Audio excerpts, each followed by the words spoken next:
Good morning. It's now 11 o'clock on this Monday morning. We continue to follow breaking news from Washington, where there was a shooting this morning at the Washington Navy Yard, and police are searching for an active shooter. It's possible that two shooters were involved, and we just recently heard that there was still gunfire at the Navy Yard. NBC News is reporting that as many as 12 people, including two police officers, may have been shot by the man or men who opened fire. And a senior Navy official told NBC News reporter Jim Mikolashevsky that at least 12 people have been shot and at least 4 have died. It happened in the building 197 of the Naval Sea Systems Command headquarters when a man opened fire using a military-style AR-15 rifle.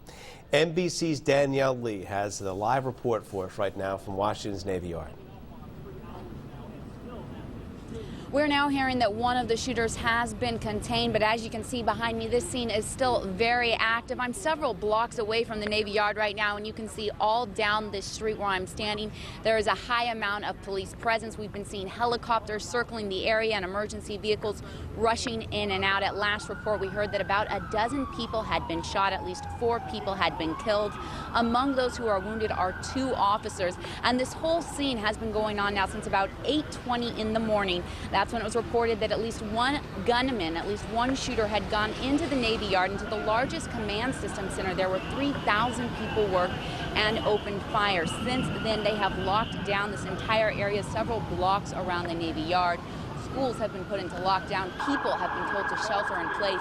And actually, standing right where I am, we see Metro buses escorted in to help evacuate people and try to keep this area contained, to try to keep people safe. This is a very active scene. We are working to get updates. We will bring you more as we get them. Live in Washington, D.C., I'm Danielle Lee. Now back to you.